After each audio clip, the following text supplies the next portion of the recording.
Welcome to Sense and Sustainability, your podcast channel for sustainable procurement. We hope you like what you hear. Please go to www.iso2400.org for more information and free resources such as articles, case studies, videos, a self-assessment against the standard, and much, much more.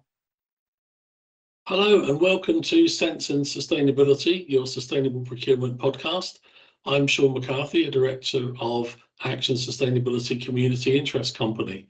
This is part one of two podcasts with Yvonne Jamal from Germany, where Yvonne talks about her background in the tourism industry and switching from sales to procurement and eventually to sustainable procurement. I do hope you enjoy it. Yvonne, welcome. Yeah, thank you. Thank you for having me. Okay, Yvonne, tell us a bit about yourself. Tell us a bit about your background and how you got into sustainable procurement. Yeah, thank you. I'm fine with that. What should I say? I studied business administration in the very beginning and actually worked in tourism for many, many years, what is quite far away now from the procurement topic, because that time I was looking after clients. I did a lot of sales and business development, and I also worked some time abroad. For example, also in the Maldives, and there I met my husband. And if you're talking about the Maldives, then you understand quite well that this is a main motivation for me, because we all know what happens to the Maldives, to this country, and also to other places if we proceed with our way of doing business as we do it now. Yeah, then they will drown, and then a complete country can be lost, can be disappear from the surface. And I think this is not very clear for many people what huge impact also procurement has on this topic. But for that time, I didn't really know where to have an impact myself. Yeah, in tourism, I was searching for a while for that, what I can do. And when I switched to the other side of the table, so I was not in sales anymore, but to procurement side. And first of all, I was responsible for the travel management in a big fashion online fashion retailer. And then I discovered the beauty of procurement, let's say. For me, at least, it was a beauty. I discovered my passion for procurement and purchasing. And that time it was coming very clear for me what procurement can really do, that really procurement can be the center of everything for sustainable development. Yeah, because here you decide with whom you're working together, how you spend your money, what are your specifications, how much attention you pay on this topic of sustainability. And I was wondering why nobody's talking about it, or only a few people are talking about it, and why it is not on the agenda in all these procurement conferences. Yeah, so that was the time when I really started to dive really deep into this topic. And I made also another training at the University of Rostock those days to really get also the basics, to learn the basics about sustainability, to really be clear in this and to understand it right. And then I was starting to get really engaged in several associations. One is a really big German association for supply chains and procurement. And yeah, I started to make smaller events and webinars all about this topic. But in 2018, actually, I quit my job and I started to I founded together with some friends and also some former colleagues, the JARO Institute for Sustainability and Digitalization.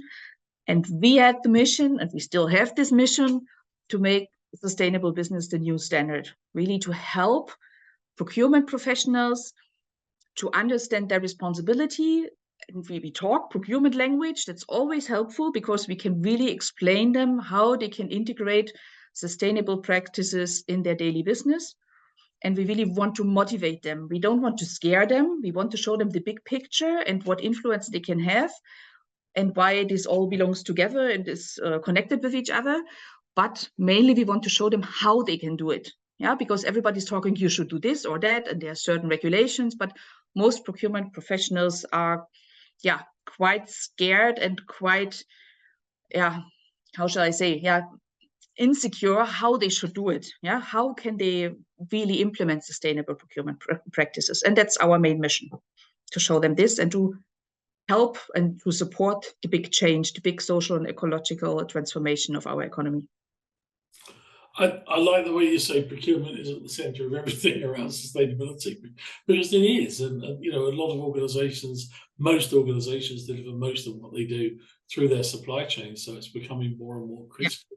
Yeah, so can you tell us a little more about obviously a very brave move to quit your job and to start something completely new? I had a similar experience back in 2005-6 when I did much the same. Tell us about your journey since then. What have you been doing with the institute?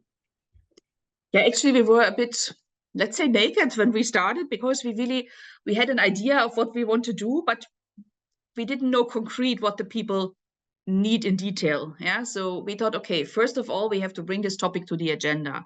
That's why we started to write, for example, a first guideline on sustainable procurement that was published in 2018. And later on, also, we had already the second edition, and many procurement people in Germany, because it's a German guide, read it. And from that time, they got to know us. Yeah, so that was already a very good move, I think, so that we become more aware of those people outside.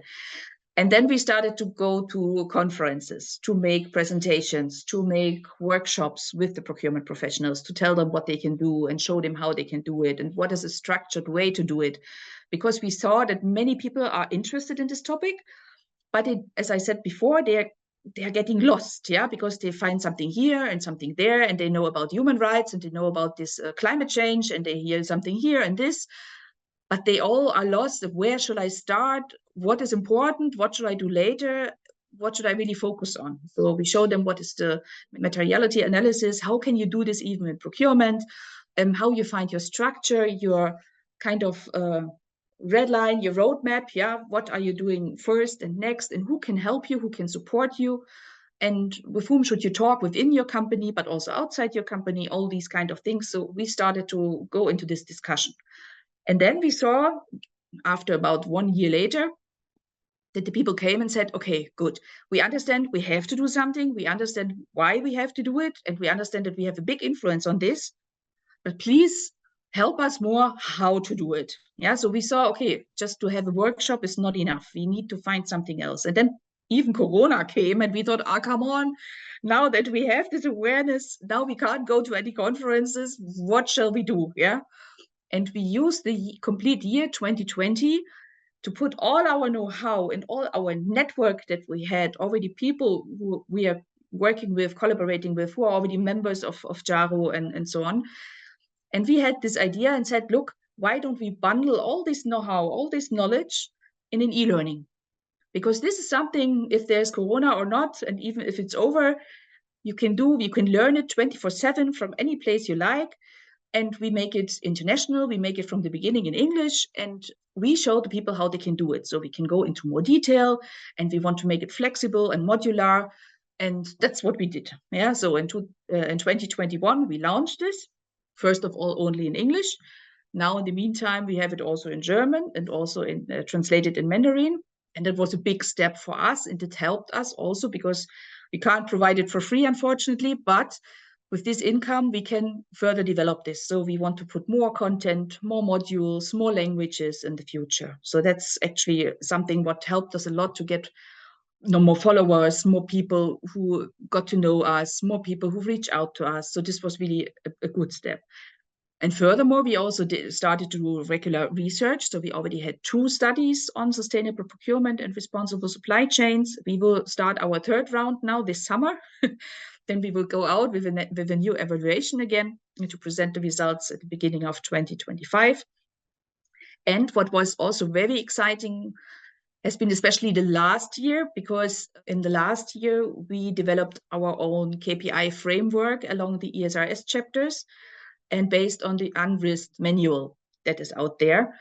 And we said, okay, we want to have context-based indicators. Yeah, and that was something that we focused now the past month, and what we will present to our stakeholders on 22nd of January. And what else we did? Quite many other things. Podcast we have, but this is in German, so maybe not so interesting for the people who listen to you. And what else? We also supported very actively the German Supply Chain Act. So that was something, I think in 2020 it was those days, or 2021, I'm not sure anymore. No, 2020 it has been.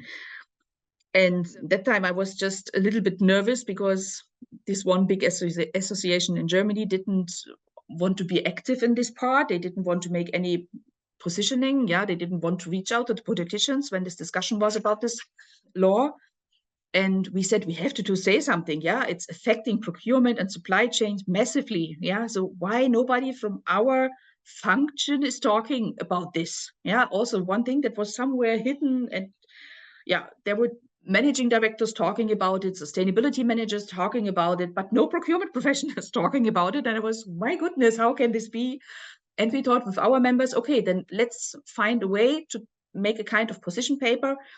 And then we reached out to to the ministry who was responsible for this law, and we told them, look, if you want that this is not just some paperwork, but that it is really getting effective, then you should really name in this law procurement professionals. You should tell in this law that they have to have a sustainable procurement strategy, that for the risk analysis, procurement people have to be integrated. They have to sit on the table, or at least they have to be informed about it, because they are working day by day with suppliers.